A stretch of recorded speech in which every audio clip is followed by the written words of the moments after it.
Assalamualaikum warahmatullahi wabarakatuh.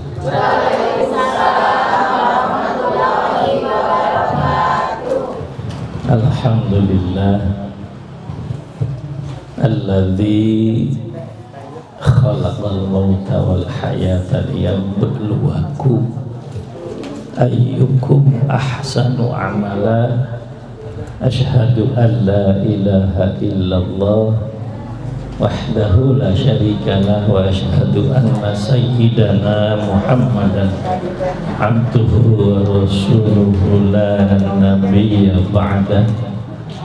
Allahumma shalli wa sallim ala sayyidina Muhammadin wa ala alihi wa ashabihi wa man tabi'ahu ila yaumil qiyamah. Amma ba'du. Ayyuhal hadirun al hadirat, usikum wa nafsi wa iyaya bitaqwallah wa ta'atihi la'allakum tuflihun. Qala Allah ta'ala fi kitabihil karim a'udzu billahi minasy syaithanir rajim.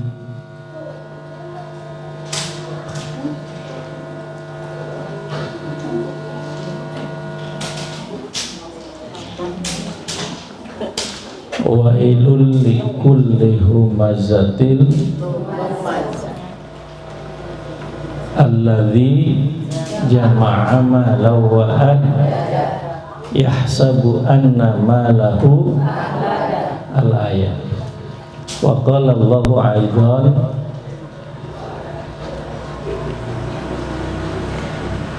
ara'aital ladzi fadzalikal ladzi wa la yahuddu al-ayah. Shadaqallahul azim wa shadaqan nabiyyil mursalin walhamdulillahi rabbil alamin. Kesepuhan Bapak Haji Nanda anu pusing kuring dihormat, ibu-ibu sekalian, para ustazah, para tokoh wanita, para jamaah, para hajjah yang sama-sama dimuliakan oleh Allah Subhanahu wa ta'ala. Adik-adik sekalian, baik dari kalangan pemuda maupun pemudi,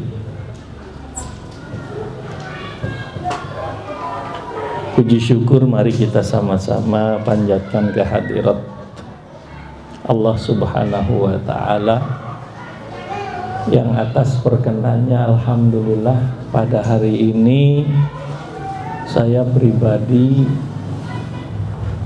bersyukur kepada Allah karena dipertemukan dengan orang-orang penting, terutama pangersa kesepuhan.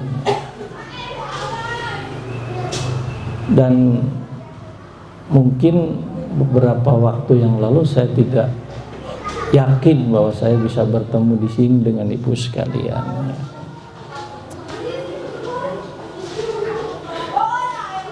Untuk saya ini dijadikan sebagai sebuah peluang di dalam rangka lebih banyak lagi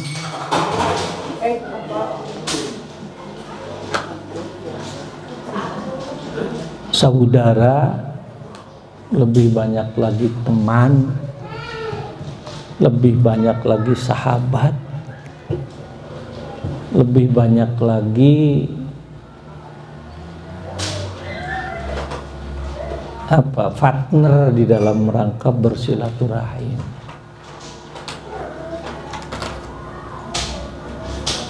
Kenapa demikian? Karena ketika kita banyak melakukan silaturahmi, apalagi dengan orang-orang yang belum bersilaturahmi dengan kita, maka Allah menjanjikan akan memberikan rahmat berlebih. Irhamu man fil ardi yarhamukum man fis sama. Saling bersilaturahminya kalian di kolong langit kami, maka kami akan mengutus apa yang ada di langit untuk datang di tengah-tengah tempat silaturahmi kita, ya, dengan membawa sejuta rahmat bagi kita. Amin. Mudah-mudahan ibu-ibu yang dari sudut sana, yang di sana juga semuanya kemudian akan mendapatkan rahmat yang lebih dari Allah Subhanahu wa Ta'ala. Kenapa demikian? Karena rahmat itu bagaikan ruh, ya. Seganteng apapun kalau ada ruh, tidak ada ruhnya, kira-kira gimana? Ibu mau punya suami ganteng tapi tidak ada ruhnya? Ya. Ibu punya suami kaya tapi tidak ada ruhnya, mau? Ya. Tapi kalau ibu-ibu di sana masih banyak yang mau, tidak apa-apalah. Tidak ada ruhnya juga, yang penting kaya. Kan saya bisa jadi ahli waris nanti kan gitu. Ya, jadi ibarat ruh kalau dalam tubuh kita. Rahmat di dalam kehidupan ini adalah ibarat ruh. Ya. Kenapa? Karena apa namanya ya? Ketika kita makan, kemudian dari makan itu kemudian tidak menjadikan kita mendapatkan energi, maka artinya proses makan kita itu kehilangan ruh, kehilangan rahmat. Gitu. Ya. Jadi salah satu yang menyebabkan ada rahmat bagi dalam kehidupan kita, maka akan muncul sebuah kebermanfaatan. Oleh karena itulah maka ketika seseorang mendapatkan surganya nanti dari Allah Subhanahu wa Ta'ala, bukan semata-mata karena ibadah kita, tapi semuanya adalah karena rahmat Allah Subhanahu wa Ta'ala. Fabima rahmatin minallahi lintalahum walau kunta faddan ghalidal qalbi lan faddu min haulik fa'fu anhum wastaghfir lahum wasyawirhum fil amr fa idza azamta fatawakkal 'ala Allah innallaha yuhibbul mutawakkilin. Allah. Ya. Jadi kalau dibacakan Quran sebaiknya kita sambut dengan gembira kita, salah satunya dengan membaca kalimat innallaha yuhibbul mutawakkilin. Alhamdulillah, ya. Jadi ternyata Rasulullah Muhammad sallallahu alaihi wasallam kalau tidak dibarengi dengan rahmat Allah, maka beliau akan dibenci oleh umatnya. Beliau tidak akan diikuti oleh umatnya. Ya. Mereka makan akan pada lari dari Rasulullah kalau tidak ada rahmat Allah Subhanahu wa Ta'ala. Makanya ibu-ibu sekalian, ketika suatu saat kita dapat surga dari Allah, yakini semuanya adalah rahmat Allah, ya. Ternyata rahmat itu bisa kita peroleh lewat silaturahmi. Nah, itu makanya jangan bosan-bosan silaturahmi. Kalau bisa nawar, jangan setiap bulan saja gitu ya. Ajak silaturahmi itu bisa dilakukan setiap minggu ya. Bahkan kalau bisa kalau setiap hari ibu-ibu datang seperti itu, wah pasti dimarahin sama suaminya. Iragawena ibu. Baik ya. Sekalian, sebelum saya banyak berbicara kesana kemari, saya ingin memperkenalkan diri. Nama saya,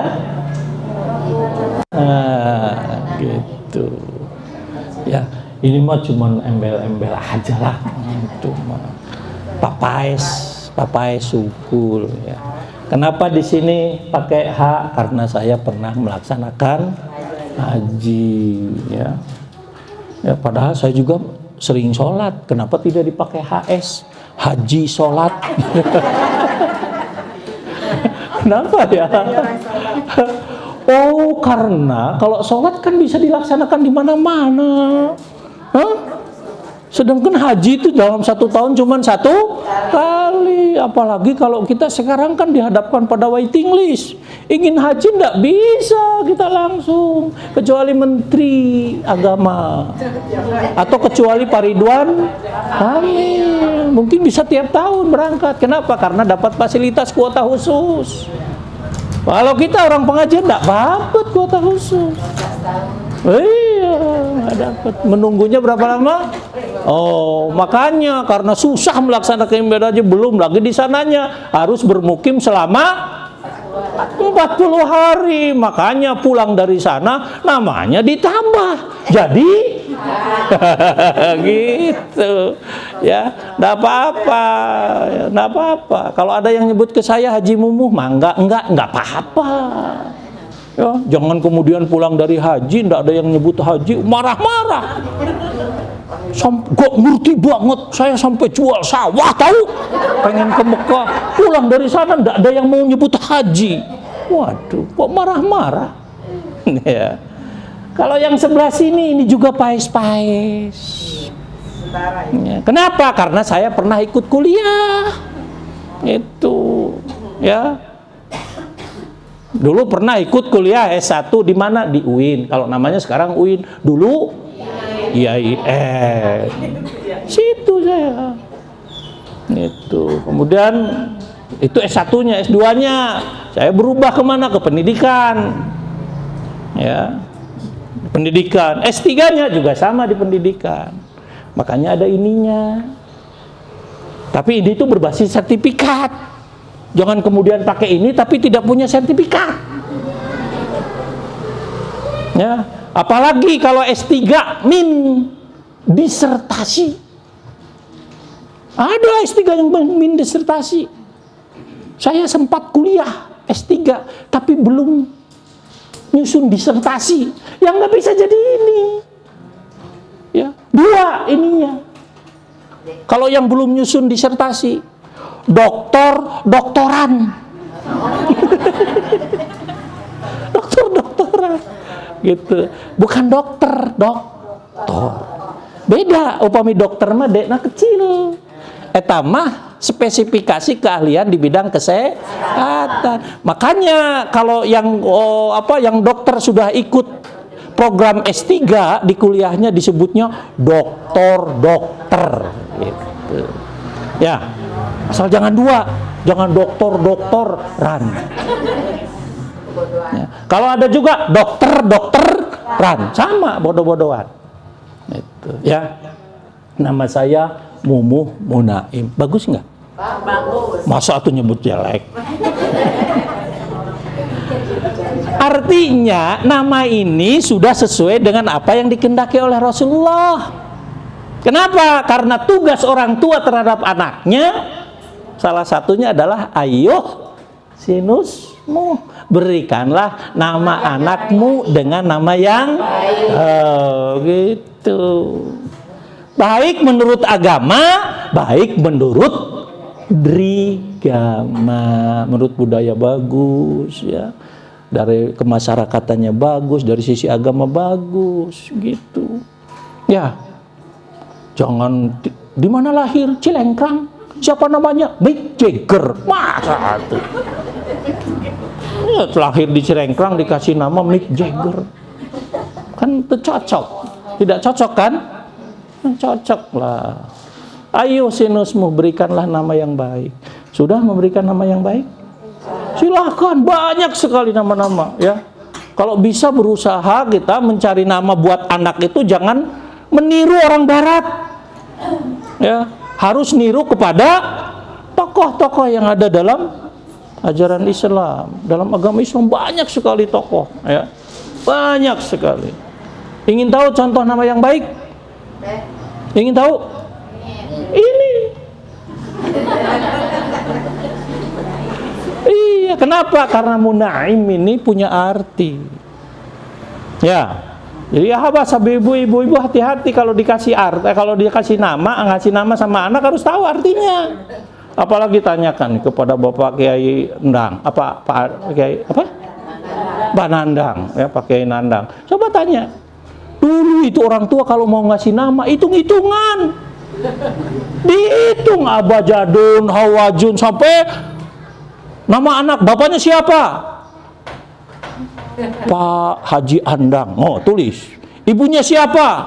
Siti Fatimah. Seumpama punten, Pak. Contoh Siti Fatimah. Coba jumlahnya kalau dihitung dengan abajadun jadi berapa? Oh, bapaknya sekian, ibunya sekian. Jumlah jadi berapa? Sekian. Nah, Anda punya calon anak nggak? Namanya siapa? Namanya Munaim. Seumpama anak calon. Hitung Munaim ada berapa? Sekian. Coba setelah itu digabung, kalau dibagi 7 jadi berapa sisanya? Orang tua tuh begitu dulu kalau kasih nama. Iya, makanya ketika 4 bulan lahir, kan 4 bulan atau 7 bulan kan ada yang masih 4 bulan, masih 7 bulanan, ada 4 bulanan. Itu kakeknya itu, Bu, repot itu lagi cari-cari nama, ngitung-ngitung nama terus. Oh, banyak rumusnya itu. Orang tua dulu tuh begitu, saking apa? Saking ingin mengikuti apa yang dikatakan Rasul, memberi nama. Sebab apa? Kasih nama jangan-jangan jadi terlalu berat dengan namanya. Betul nggak? Dikasih Muhammad Muzayyin Solihin, tapi orangnya bohongnya luar biasa. Itu ya. Kadang-kadang terlalu berat dengan nama ya. Itu. Ini contoh. Apa itu artinya Munaim? Nah, ini bukan M ini. Harusnya M ini, kurang 1 ini. Punten panitia ya. So, kalau Munaim saya lihat-lihat nggak ada artinya ini. Naina ada nggak Naina? Yang ada adalah Naima. Tapi harus pakai ini. Pakai curak ini. Kalau nggak pakai curak jadi cilaka nanti. Kalau Munaim pakai hamzah, artinya beda dengan Munaim yang pakai ain. Kalau pakai hamzah asal kata daripada naima atau nauma atau nama. Nah, jadi kalau munaimun orang yang tukang masa orang tua saya ngasih anaknya tukang tidur. Jadi hati-hati. Walaupun Shakespeare mengatakan apalah arti sebuah nama, tapi Rasul, ayo sinusmu, berilah nama anakmu dengan nama yang baik. Nih salah satu kewajiban kita terhadap anak kita. Itu kan? Ya. Munaim, kalau biharfil aini, asal kata daripada naima. Fi'il mudhari'nya yunaimu. Isim fa'ilnya munaimun. Artinya orang yang selalu diberikan kenikmatan. Alhamdulillah. Makanya alhamdulillah saya mah, walaupun dompetnya tebel, kemana-mana diantar orang, makannya selalu pakai sayur dan daging. Walaupun begitu, tapi saya menikmat aja. Alhamdulillah. Ya. Gitu. Jadi salah satu kewajibannya adalah memberikan nama yang baik. Nah, nanti kita lihat. Kalau kita kaitkan dengan tema hari ini adalah apa? Mana? Temanya? Oh, gitu. Mengajarkan tauhid pada anak. Ini bagian daripada kewajiban kita juga menjadi orang tua. Selain ayyuh sinusmu tadi. Ya, nanti pertanyaannya, kenapa? Ini, saya setuju sekali ini. Yang diangkat di sini adalah tauhid. Kenapa? Karena kalau kita berbicara tauhid, kira-kira apa kaitannya dengan ini apa dengan ini? Dengan ini apa dengan ini? Kalau kita berbicara tauhid dengan akal apa dengan hati? Dengan hati, bukan dengan otak, bukan dengan fikir. Makanya saya setuju kalau pada hari ini nanti kita akan berbicara tentang bagaimana cara mengajarkan tauhid pada anak kita. Dan itulah pentingnya.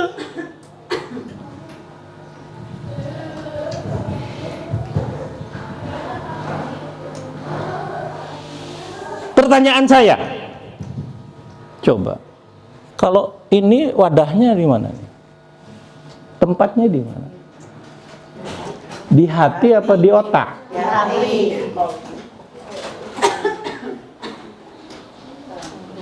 Kalau orang pinter bahasa Inggrisnya, di hati apa di otak? Di otak. Kalau orang pinter matematikanya, kalau orang pinter fisikanya, kalau orang rajin sholatnya, kalau orang mau melaksanakan ibadah haji, kalau orang mau berbagi dengan orang lain, oh, ayo. Iya. Kalau orang rajin baca Quran, di hati. Bisa baca Quran di otak, tapi rajin baca Quran di hati. Iya. Nah, kenapa saya katakan saya setuju dengan kalimat tauhid ini yang harus diajarkan pada anak kita? Karena kunci awal. Kalau kita berbicara tauhid adalah berbicara keimanan. Ternyata setelah dilihat-lihat, iman itu adalah wadah seluruh amalia. Wadah seluruh amalia. Bu, kalau suami bapana di imah meser manuk ocehan, lamun meuli manuk ka imah dibawa manukna hungkul. Nah, kunaon make sareng kurungna?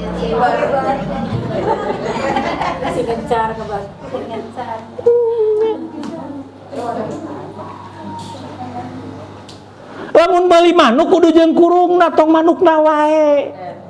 Kenapa? Karena akan ada muncul satu pertanyaan. Ari eta manuk rek diwadahan kunaon? Rek disimpen di mana? Termasuk lamun aya tatangga ibu bade meser mobil kudu jeung garasina. Nya, teu kudu dibeli garasi mah ngieun. Kenapa? Karena sekarang banyak orang yang beli mobil tapi pemikiran tungtungna parkir di jalan. Pertanyaan saya, jalan ke parkir ke jalan? Ari di dieu mah moal aya nu kitu moal di panghegar di ditu nu seueur mah.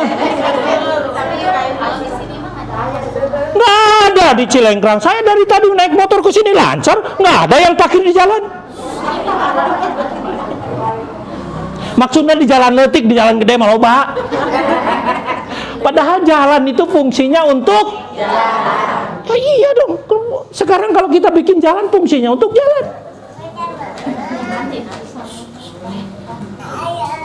Itu. Kalau parkir harusnya di tempat.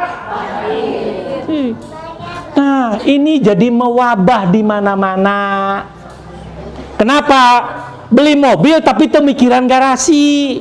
Sarua bae jalma daek ibadah, daek sodako, tapi keimanan. Mau melaksanakan sholat tapi tidak punya iman. Mau melaksanakan ibadah haji tapi tidak punya iman. Mau dia berzakat tapi tidak punya iman. Mau dia berpuasa tapi tidak punya iman. Pertanyaannya, setiap pelaksanaan ibadah haji, puasa, zakat, dan sholat semuanya pasti berimbas pada kebaikan. Pertanyaan saya, rek disimpan di mana ka saya neta? Saya tuh tak ya wadah. Sedangkan apa yang kita lakukan sekarang dalam bentuk kebaikan harus berorientasi kepada akhirat. Terus wadahnya di mana nanti? Ieu naon? Cai. Kunaon cai ieu manfaat? Karena ada wadahna. Sok lamun cai ieu teu aya manfaat, teu aya wadahna rek di mana? Tah, gelas ieu teh ibarat iman. Makanya yang paling pertama orang tua mengajarkan kepada anaknya bukan mengajarkan tentang hitung-menghitung, bukan mengajarkan tentang bahasa, bukan mengajarkan tentang bagaimana cara sholat, bukan mengajarkan tentang bagaimana cara puasa, bagaimana cara ibadah haji, tapi yang paling pertama adalah beriman kepada Allah Subhanahu wa ta'ala. Wa'budullaha wa la tusyriku bihi syai'a. Beribadahlah dengan dibasiki oleh keimanan kepada Allah Subhanahu wa ta'ala, wa la tusyriku bihi syai'a. Ingat, jangan mempertuhankan kepada selain Allah Subhanahu wa ta'ala. Gitu. Jadi ini tuh yang paling fokus utama, penting. Saya khawatir kalau kita punya anak kemudian tidak diajari tauhid. Khawatir, Bu. Kenapa? Tak punya pendirian. Tak punya pendirian. Orang rame-rame nyolok Golkar masuk ke Golkar. Oh, di sini mas sekarang ramenya PDI, masuk PDI. Nanti yang rame P3, masuk P3. Nanti yang ramai lagi Nasdem, masuk ke Nasdem. Ini orang gak punya pendirian, gimana ini? Kenapa? Karena tadi tidak punya rasa keimanan, tauhidnya lemah. Ini yang paling pertama. Cuma tadi bagaimana cara menanamkan tauhid? Yuk kita lihat. Kenapa? Karena banyak ulama yang memberikan nasihat kepada kita. Dari mana kita berawal untuk menanamkan tauhid kepada anak kita? Baik. Nah, sekarang saya akan mencoba merefleksikan sebuah ilmu tauhid.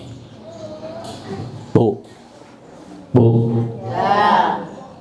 Ya. Di ruangan ini ada berapa pihak? Ada apa saja di ruangan ini? Ada manusia. Ada jin.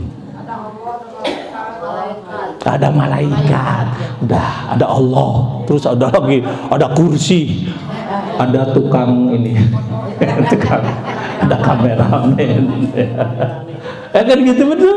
Betul, Bu? Sudah, dari sekian pihak kita ambil 3 aja. Setuju? Biar kuat itu satu cuma. Baik, kita ambil 3 pihak. Baik. Yang pertama manusia. Manusia. Yang kedua musuh manusia. Itu aja. Setan atau iblis. Baru yang ketiga malaikat. Oke. Baik. Ya. Sini kita belajar tauhid nih. Ya. Yakin nggak bahwa manusia adalah ciptaan Allah? Yakin. Sekali lagi, yakin tidak bahwa manusia ciptaan Allah? Yakin. Nah. Baik. Kalau memang kita punya keyakinan bahwa manusia ciptaan Allah, maka kira-kira setelah manusia diciptakan oleh Allah, apa tugas manusia? Beribadah. Beribadah kepada Allah Subhanahu wa ta'ala. Ya.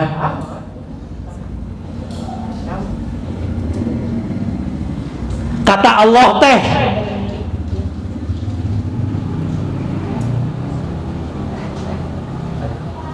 carilah ilmu sampai ke negeri Cina.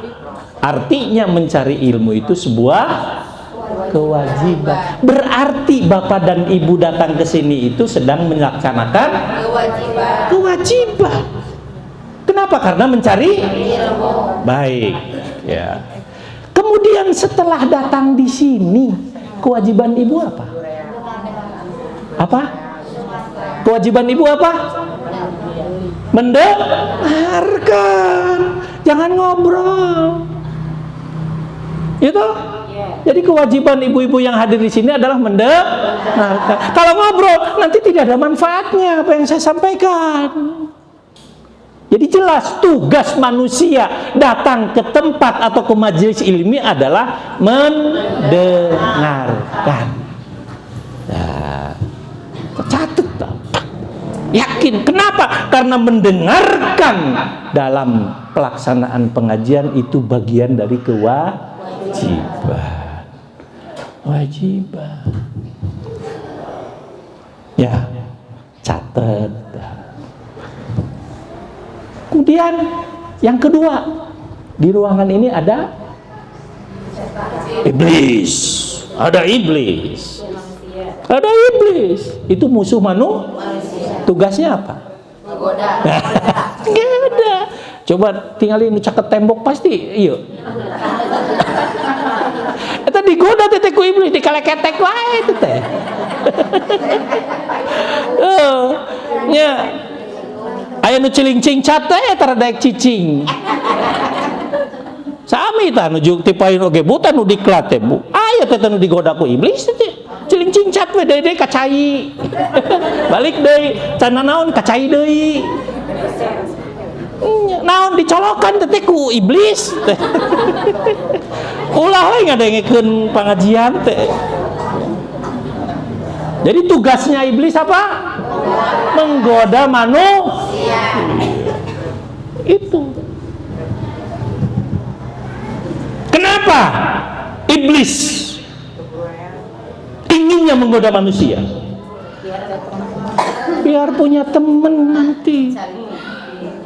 Punya teman. Sok ayeuna tong jauh-jauh bae lah. Ibu pasti aja jeung tatangga.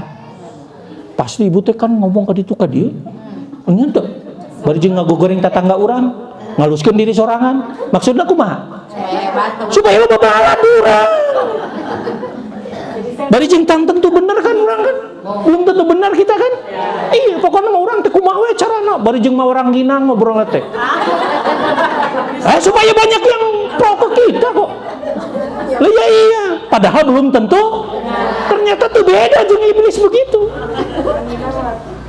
Ketika iblis dikatakan tahruj minha, keluar engkau dari surga, anta takabbaru, karena engkau sudah termasuk orang kelompok yang takabur. Orang suruh menghormati Nabi Adam tidak mau dia. Tidak mau. Kenapa? Sombong. Sombongnya apa? Masa saya harus khalaqtani min nar wa khalaqtahu min tin. Yang bener aja. Gini-gini juga saya kan anak lurah. Masa tuh kan gitu. Hah? Gak tahu ya bapak saya siapa ya? Gitu. Ari dulu mah urang keur ngora. Keur ngora urang nih. Ngaku we geus karolot nih. Sarua sareng pribados ge incu geus tilu ya. Hah? Wah, aya nu leuwih loba. Incu geus tilu ya. Umur sabaraha? Geus 60 hiji, bade ka 60 hiji. Itu. Tapi ari kahayang mah biasa. Umur 60 kahayang 40. Ya, baik. Ya. Itu. Jadi salah satunya yang membuat iblis kemudian diusir dari surga. Kenapa? Anta takabbaru, karena punya perasaan sombong, punya karakter yang sombong. Sehingga benar Bu, hati-hati dengan kesombongan itu. Ketika muncul satu karakter kesombongan, maka kalaupun kita sudah ditentukan menjadi ahli surga, tidak jadi. Ya, walau dzarrah, walaupun kesombongan itu sebesar. Jadi karena iblis itu termasuk pihak yang sudah mendapatkan justifikasi dari Allah Subhanahu wa Ta'ala, maka dia cari teman akhirnya. Kumaha carana cari teman. Itu Sasarannya siapa? Ibu-ibu. Ibu-ibu yang mana? Yang lagi ngaji. Ya, aya we gogoda teh di telepon ku cara di WA. Mama enggak ngaosna naon? Ieu si Neng sirik wae. Macam-macam. Enggak wih mama kunaon? Aya tamu. Sagala we teh. Ternyata teh ngaweana teh dibantuan ku setan teh, Bu. Ya, pas gitu ibu hayang muka dibantuan ku setan di dieu. Hayang muka padahal antepkeun we nya. Itu kan tadi geus janji ibu bade ngaos dugi ka tabu sakieu bila hayana naon sok atuh bapak wae. Gitu. Tugas saha teh? Ngaganggu saha? Manusia. Saha manusia? Ya ibu-ibu. Jadi tugasna. Nah, ayeuna nu katilu. Malaikat. Naon tugasna malaikat? Apa tugasnya malaikat? Nyatat amal. Eta mah malaikat Raqib sareng atid. Ya, malaikat rahmat mah tugasna ngarabu rahmat. Tapi malaikat nu di ruangan ieu mah tugasna teh nyabut dosa. Barang siapa yang hadir dalam majelis taklim, ya, maka selama dia mendengarkan apa yang dikatakan tentang ilmu, maka pada saat itu terus ada proses pembersihan diri. Amin. Kita tegur dibersihkan. Usaha dibersihkan nah eta malaikat nu diutus ku Allah keur dibersihkeun urang teh ayeuna teh. Sehingga ketika dia keluar dari majelis ta'lim ini kawaladathu ummu, dia sudah bersih seolah-olah seperti yang bayi baru dilahirkan. Luar biasa. Makanya ini apa namanya yayasan dalam apa nih? Al-Hilal salah satu garapannya adalah memberikan pendidikan coba bagaimana kita bisa baca Al-Quran dengan baik. Kenapa perlu baca Al-Quran dengan baik? Kenapa perlu baca Al-Quran? Kita disuruh kok. Quran itu sebagai petunjuk. Baca bisa bil kalam, bisa bil alam, bisa dengan tilawah, dibaca. Tilawahnya saja sudah mengandung ibadah. Baca Quran tuh ngandung ibadah, Bu. Apalagi kalau kita buka tuh di hadis-hadis fadilah. Wah, satu huruf baca Quran nilainya luar biasa itu. Gitu, Bu. Apalagi kalau kita bisa baca Al-Quran setiap hari satu ain, wah luar biasa. Atau setiap hari satu juz, apalagi. Gitu. Makanya sekarang sedang apa namanya? Maaf ini sedang digandrungi oleh masyarakat pengajian. Apa? Disebut dengan program Awaj. Tahu Awaj? Awaj. O yang pertama adalah one. W-nya adalah week. O yang keduanya adalah one. D-nya adalah J-nya adalah juz. Jadi one week, one juz. Satu minggu. Week itu minggu kan? Satu minggu satu. Luar biasa. Ayam 30 orang saja. Ini tuntutan. Sok bikin program award. Iya, seminggu sekali, Bu. Artinya setiap ibu-ibu baca satu juz, pokoknya mau kapan aja bacanya. Yang penting dalam satu minggu selesai. Kan ada tuntutan, akhirnya mau baca toh? Iya. Boleh, kenapa tidak? Bikin aja 30 orang, sok. Bu Nani di juz hijinya, enggak. Terus Bu Tati, Bu 2, mangga. Juz hijinya siapa? Bu Mumu, seumpama. Bu Mumu istrinya apa? Mumu maksudnya. Juz 4-nya siapa? Bu Khadijah. Juz 5 sampai selesai 30. Nah, masing-masing hari ini mari kita memulai pembacaan juz masing-masing, dibaca oleh masing-masing. Sehingga kalau kita sudah 30 minggu, berarti ibu sudah mampu menghatamkan satu Al-Quran. Luar biasa. Caranya kumaha? Pakai ini, melalui WhatsApp. Gunakan ini. Medsos ini gunakan untuk apa? Untuk program award. Nanti kalau ada ketua pengajiannya, kalau betul ingin serius membuat semacam satu forum silaturahmi lewat award, nanti saya kasih contohnya. Itu luar biasa, Bu. Artinya apa? Sebuah tuntutan bagi kita. Mau tidak mau kita baca Quran. Kenapa? Lamun henteu heran.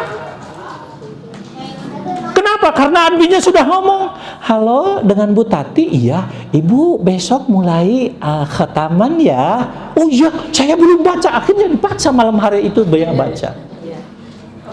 Kan ibadah itu harus berdasarkan tuntutan kan? Nggak apa-apa. Tuntutan itu mulanya dari orang, nggak apa-apa.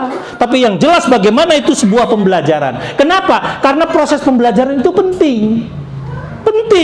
Dalam proses pembelajaran itu ada yang kita dengan habituasi, pembiasaan diri.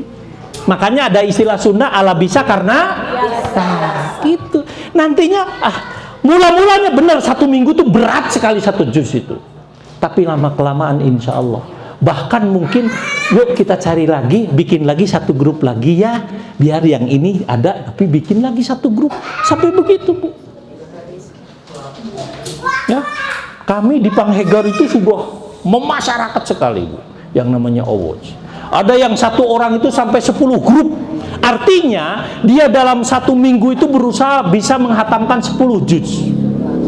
Betul. Sehingga setiap hari dia berusaha 1 juz, setiap hari 1 juz. Ternyata dicoba membaca Quran itu, kalau serius kita baca dengan kategori biasa lah, tidak terlalu lancar juga biasa, itu cukup hanya memerlukan waktu sekitar 90 menit. 1 juz. Selesai 1 juz. 90 menit. Kalau yang hebat bacaannya, yang sudah murotalnya yang sudah bagus, insya Allah 40 menit sudah selesai. Sudah selesai. Saya itu, Bu, maafin ya, kalau saya dari sini ke Cirebon, kebetulan ada yang pegang setir, saya dari Cirebon kurang lebih kan sekitar 3-4 jam ya, itu sampai bisa 4 hataman itu. Ya daripada kita lihat nggak puku-puku baca WhatsApp apa. Hebatnya baca Quran apa? Aneh, Bu. Kalau saya buka ini, buka aja Google, truk, baca pakai laten. Kakarek gue menang 10 menit udah leng, pusing. Tapi baca Quran, Bu, nagen 4 jam nggak apa-apa, Bu. Itu bedanya baca Quran. Makanya luar biasa ini. Saya juga nggak paham kenapa kok bisa begini. Jangan ragu lagi. Kenapa? Karena Allah ada di dalamnya. Itu Allah memberikan penguatan terhadap kita. Ini yang nyata, Bu, yang nyata. Kalau saya baca koran, baca buku, itu 10 menit, 15 menit udah nggak kuat tuh. Pusing. Tapi baca Quran, bener nagen dari pas kita berangkat sampai berakhir, nggak sadar, kok saya sudah 4 juz ini, kok saya sudah 3 juz ini. Ya, baca nggak usah harus kayak di radio, biasa aja, sesuai dengan kemampuan masing-masing. Ya, nggak harus terlalu kencang-kencang, nanti orang lain keganggu. Biasa aja. Alif lam mim zalikal kitabul la raiba fihi hudan lil muttaqin. Itu aja yang kira-kira kedengaran sama hati kita aja. Hebat. Coba diprogramkan awards. Insya Allah ini bagian daripada tuntutan. Ya. Ibu-ibu sekalian, keluar dari sini dijamin menjadi orang yang suci. Kawaladathu ummu, seperti bayi yang baru dilahirkan. Artinya ada proses cleanerisasi di sini. Ada proses pencucian. Selama ibu-ibu berada di pengajian ini tidak berhenti. Malaikat selalu mencuci. Makanya tugas malaikat di ruangan ini adalah mencabut dosa. Cuman masalahnya ini nyabut dosanya itu. Kenapa? Karena dalam keterangan agama nyabut dosa itu dari min unuqihi. Coba cepeng ieu sadayana. Haneut henteu? Haneut. Tah upami haneut berarti keur aya proses pencabutan dosa kitu. Keun antepkeun. Gitu. Ya, Bu. Bu, coba cepeng haneut henteu? Nah, alhamdulillah keur dicabut dosana teh. Sana dicabut nyawa, cabut dosa. Sieu pisan tuh.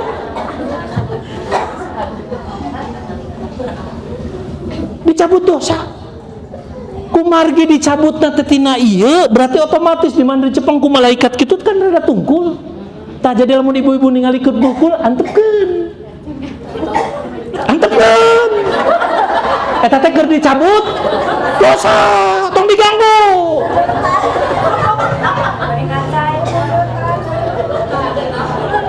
Kalau ibu-ibu lihat sebelah kanan, nah tungkul wae antepkeun, biarkan. Ini lagi di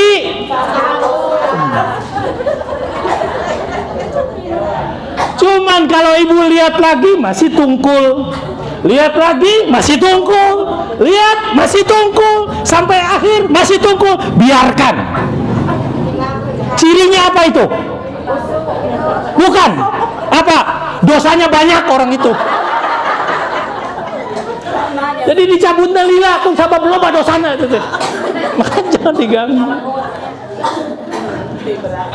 Baik, ya, ibu-ibu sekalian. Oleh karenanya jangan pernah bosan untuk mencari ilmu. Ya, jangan pernah bosan. Rasulullah Muhammad sallallahu alaihi wasallam memberikan sebuah keterangan. Ada dua orang yang mendapatkan kecintaan lebih dari Allah Subhanahu wa taala. Kalau sudah berbicara kecintaan lebih Allah kepada kita, ya sudah, Bu. Lah yang kita cari selama ini kan Allah cinta sama kita kan? Iya toh? Ya iya toh. Cuman persoalannya kalau lewat proses alamiah, ketika kita ingin mendapatkan kecintaan pada Allah harus apa? Harus diawali oleh kita dulu mencintai. Ya gitu dong. Ya toh? Ya tuh. Bu, kapungkur, caroge, lagi memperlihatkan kecintaan kepada kita, bagaimana caranya? Neng, di mana rumah Cilengkrang? Oh, Bapak ada di rumah? Ah, ada. Oh, nuju naon neng? Ngaca bedog. Oh, ujung-ujungnya apa, Neng? Boleh nggak kalau suatu saat ke rumah? Boleh. Nanti bilang sama abah ya. Iya. Naon cik datang ke rumah. Wih, itu mau bu. Sagala dibawa. Anu katingali urang resep baso dibawa, baso akung. Wih, terus itu deui naon teh? Oh, mie kocok kebon jukut mawa. Martabak geus sagala nu manis, nu asin, nu pahit, nu hejo, nu koneng dibawa kabeh. Nah, karena resepeun kana martabak. Apa coba? Kenapa dia bawa martabak? Kenapa dia bawa sesuatu yang kita sukai? Lah ya supaya ibu suka. Ya kan dari situ dulu. Ya kan?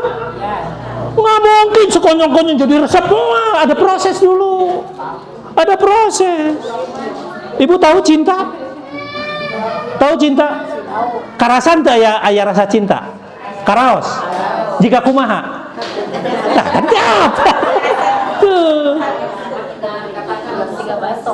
Ari cinta dibawa-bawa, ari cinta dibaca-baca, tapi ketika ditanya apa itu cinta? Tuh kan? Aneh. Budak geus 8 tapi cinta teh nya. Kumaha itu? Aneh, kumaha itu? Incu geus 4 tapi cinta teh nyaho. Hah? Oh, mengenal memang benar, tidak mungkin kan tidak kenal maka tidak jadi mengenal. Ternyata ada konsep dari ajaran kita, ya. Dalam sebuah konsep dinyatakan bahwa cinta itu adalah nadrotun patabasamun pakaulun palikoun. Itu cinta. Nadrotun bermula saling pandang memandang. Ya, gitu ente baheula jeung cawe. Oh, tadi di bioskop Misbar kan gitu ninggalin. Yang macem-macem, Bu, beradu pandangnya itu macem-macem. Aya nu di bioskop Misbar, aya nu na angkot, aya nu keur bareng-bareng ngubur ke nu maot, aya itu teh. Aya siling peletetan mimitina. Nadrotun. Yang namanya cinta itu berawal dari saling pandang memandang. Nya tuh. Pokoknya tuh cinta tuh memandang. Lah ya iya di mana-mana gitu. Mata kade teh. Lamun punten Bu, eta lamun penceramah teu kuat-kuat teuing kan loba saling memandang gitu tah. Pas lu dipandang lu dipikar sepisan. Hati-hati. Boleh saling pandang memandang boleh, tapi hati-hati jangan sampai menimbulkan rasa eta bahaya itu teh. Makanya sebagian saja kalau cinta itu konsepnya adalah nadrotun saling pandang memandang, sudah segitu aja. Contoh abdi memandang itu tah saya sakitu tong diteruskeun ieu mah ningali deui panasar ningali deui. Wah itu bahaya itu. Apalagi dalam Islam kan nggak boleh. Yang boleh itu dalam pandangan pertama, nu kadua mah dosa nya. Mata abdi mah lamun ningali terus itu yang gicep-gicep. Dan nu pertama mah sedekah itu mah. Oh, rahmat itu mah nu pertama. Nadrotun ada proses saling mandang memandang. Kemudian setelah itu patabasamun dilanjutkan dengan proses senyum. Itu. Pas ditinggali teh pas diadu mata tek. Jadi itu teh dibales. Nah, lamun orang seuri dibales seuri geus 60% teh. Udah 60%. Setelah begitu apa? Pakaulun ada proses kaling. Dideketan lagi. Kan orang teh wani sabab naon dibales senyum kita. Kan gitu. Wani deketan. Neng, sendiri aja. Iya. Mulai ada proses saling gitu. Pengalaman sarere aya teh. Matak ting jorowok teh ada pengalaman. Kumaha Bu? Kumaha can? Nyeredet hate. Itu. Jadi harus tahu dulu. Apa tadi? Pakaulun, ada proses bicara. Nah mungkin ari eta cenah nu bisu, bisu ge bicara. Itu bicara hanya pakai bahasa isyarat. Pakaulun sama. Ya. Ari nu kitu mah meureun anu bisu mah boga pamajikan, geuning buktina. Anak lagi raranda nu bisu. Ternyata geuning nu bisu teh leuwih eta tibatan urang, Bu. Lebih peka, betul itu. Mereka lebih peka. Pakai bahasa isyarat. Iya, pakai bahasa isyarat. Itu meuli kopi teh, bapak. Lamun meuli tasbih kumaha? Bapak. Tuh. Aduh, ternyata orang Cilengkrang geuning bener Bu eta teh pas nepi ka Arab loba nu menggunakan bahasa Tarsan. Iya. Pakaulun cukup sampai berucap tidak. Kenapa? Harus ada proses sustainable-nya, keberlanjutan. Kenapa? Palikoun, kemudian dia berjanji untuk saling bertemu kembali. Di mana linggih teh? Cilengkrang. Paling mana Cilengkrang? Eta caket Yayasan Al Hilal. Oh, di Bali dinya. Oh. Atuh kumaha upami abdi ka bumi mangga.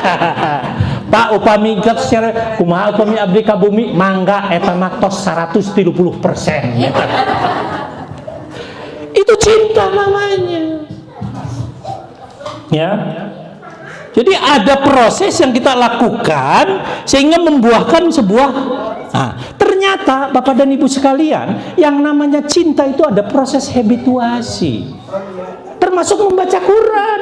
Nah, mungkin kita langsung mencintai untuk baca Quran tanpa ada proses habituasi. Nanti baca bukunya Ibrahim El-Fiqi, ya. Dr. Ibrahim El-Fiqi, judulnya adalah Berpikir Positif. Di situ ada sebuah teori yang mengatakan, yang disebut dengan teori Sphinx itu apa? Piramid. Ya. Kenapa? Karena untuk mencapai sebuah kesuksesan, hasil di atas, ya, sukses di atas, ya, itu harus diawali dari proses. Jadi piramida, kalau saya biasanya kalau lagi proses begini pakai ini, Bu.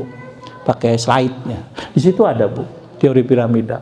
Kemudian di-cut dari pertama dari pikiran dulu, ya. Kemudian dari pikiran menjadi sebuah perasaan, dari perasaan kemudian menjadi sikap. Dari sikap menjadi perilaku, dari perilaku menjadi budaya, kebiasaan, dari budaya menjadi karakter. Nah, setelah karakter itu akan menentukan nasib. Berarti nasib kita itu ternyata diawali oleh pemaduan antara pikiran dengan perasaan. Terserah. Contoh, Ibu berpikir pengajian begini positif nggak? Positif. Karena Ibu berpikir positif, maka sikap Ibu apa? Sikapnya apa?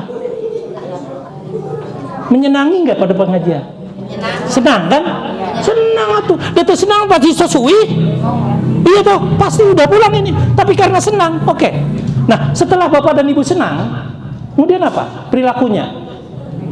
Kata Pak Kiai teh, ibu-ibu sekalian, hari ini adalah jadwal pengajian bulanan di Yayasan Al-Hilal. Mari kita sama-sama tolabul ilmi. Kira-kira sumping mau ke dia?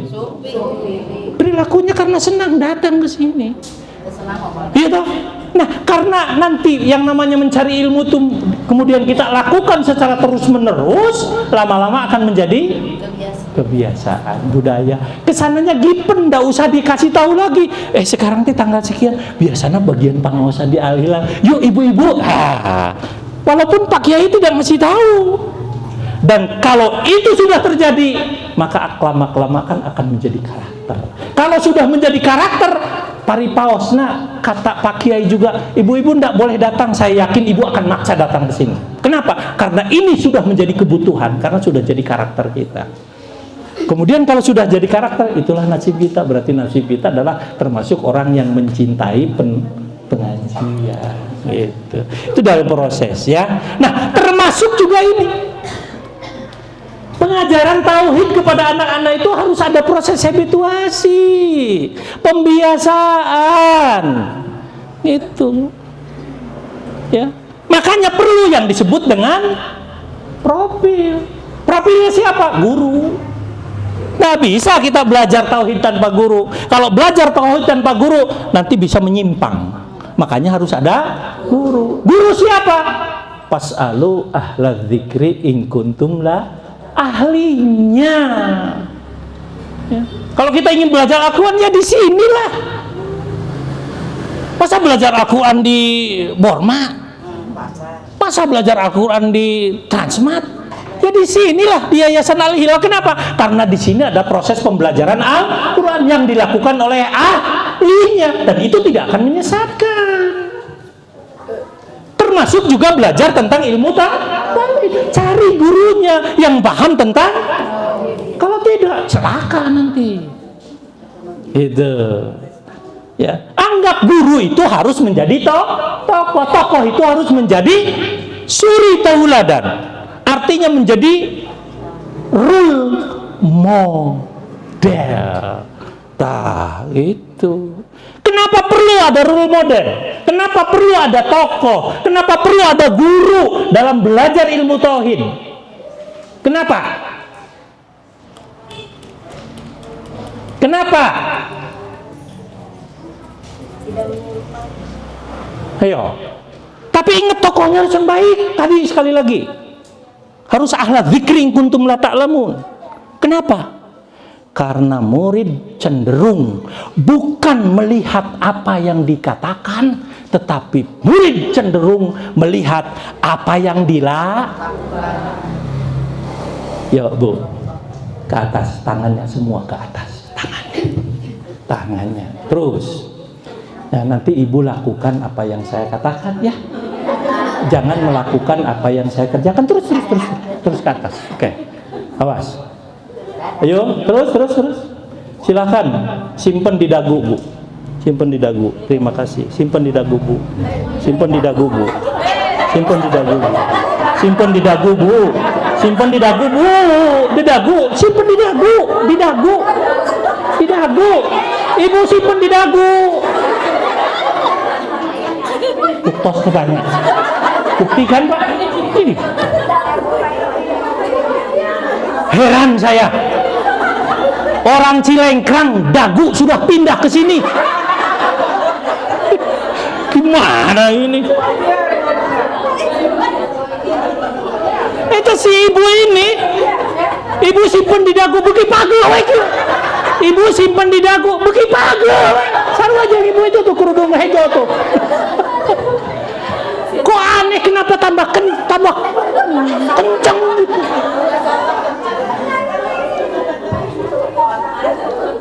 Ini proses psikologi. Pengaruh.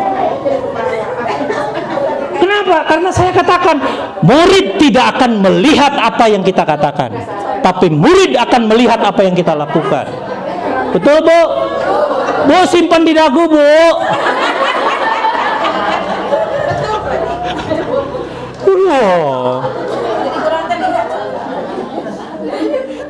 Jeng aneh sabar kali Bu, simpen di dagu Bu, tambah pagu. Jadi ternyata cenderung ibu itu akan melihat apa yang saya lakukan toh. Padahal saya ngomong di cik mana dagu tuh. Itulah automatikalnya seseorang. Artinya ini muncul dari apa? Naluri. Nah, bagaimana naluri itu kemudian kita hiasi? Kita kejarnya bukan akalnya, tapi nalurinya yang harus kita kejar. Naluri orang akan melihat apa yang kita kerjakan. Oleh karena itulah muncul hadis Rasul mengatakan, lisanul hal afsahu min lisanil maqal. Tingkah laku seseorang itu lebih tajam daripada ucapannya. Bu, hei, kalau ibu menginginkan anak ibu rajin baca Al-Quran, apa? Sudah, ibu bapaknya aja rajin baca Quran. Nggak usah nyuruh-nyuruh. Nggak usah nyuruh-nyuruh. Pagi-pagi buka Quran baca, bapaknya baca, ibunya baca. Anak-anak nanti lama-lama akan melihat apa yang dilakukan oleh ibu bapaknya. Ini kok ibu-ibu nyuruh sama anaknya baca Quran, tapi ibu bapaknya parasea wae. Atuh kumaha budak rek baca Quran atuh. Sudahlah, baca dulu, awali. Kalau perlu bikin program award sok 30 orang kumpul membuat satu grup award. Laksanakan, kita selesai satu juz 1 minggu. Dah. Bikin lagi grup. Akhirnya apa? Ini sebuah tuntutan. Sehingga apa? Bapak dan ibu tidak ada lagi kesempatan untuk berbicara yang tidak manfaat, kecuali membaca Quran. Sudahlah, kalaupun ngomong secukupnya saja yang manfaat. Ya, daripada terlalu banyak main WA, berijung banyak yang tidak manfaat. Apalagi yang dicari tuh WA tuh aplikasi rieu we. Nyan kadang-kadang pakai lagi ini apa namanya yang tanda sekarang stiker. Ini pengaruh loh budaya dari barat, kenapa diikuti? Sudah, kita punya program apa? Award sok mulai di WA ini. Pak, gimana caranya? Hubungi saya. Nanti WA-na tanyakan ke Pak Kiai, ke Pak Ilham, tanyakan nomor WA saya. Dan saya kasih contohnya. Begini caranya loh Bu, kalau ingin jadi admin. Itu kan gampang jadi admin Bu. Itu enak kalau sudah punya admin, enak. Kalau mau pengajian ke Al Hilal tuh, teket, ceret, ayo pangosan, ada hilap ibu-ibunya. Tuh, kemudian semuanya ngejawab. Tuh, pakai like gini kan. artinya ini siap, mangga insya Allah turnuhun infona, kan begitu. Itulah. Jadi kita sulit Bu akan menghindari dari ini.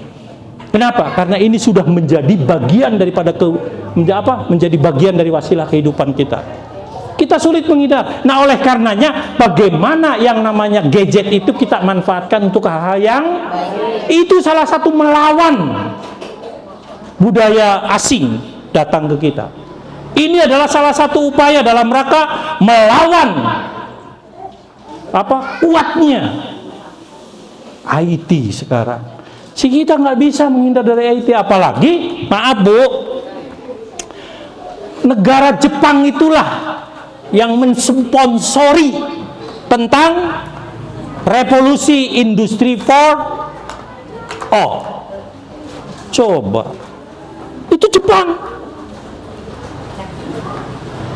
Kita di Indonesia baru mengikuti itu revolusi industri 4.0. Apa? Semua fasilitas menggunakan IT, kan begitu. Ternyata sekarang Jepang sudah ada lagi yang muncul yang baru. Apa? Revolusi industri 5.0. 5 orang karek opat ayeuna.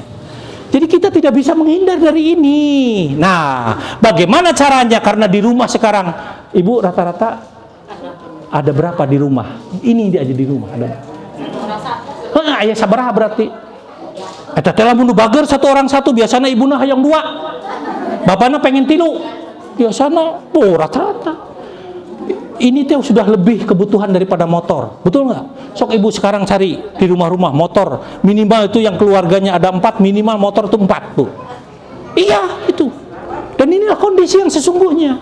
Oleh karena itulah bagaimana kita mensiasati supaya fasilitas-fasilitas ini kita manfaatkan untuk hal yang positif. Salah satunya apa? Program One Week One Juice. Silahkan, dan ini bagian daripada proses ibadah kita. Baik. Kemudian di samping tadi kita harus membiasakan juga harus ada tokoh, ya, harus ada guru. Nggak bisa Bu, lamun ibu ayeuna ngajar putra di imah we sumpama teu di kapasantren teu di kayasan ripuh nya komo lamun urang teu belajar kan beuki sesuatu ka dituna, serahkan ke ahlinya. Lamun teu tiasa urang ngajari, kasihkan ke ahlina, kan gitu punya. Terus Bu, ari ahlina eta jalmi sanes Bu, sok tuang tara, ulah ngirim budakna hungkul,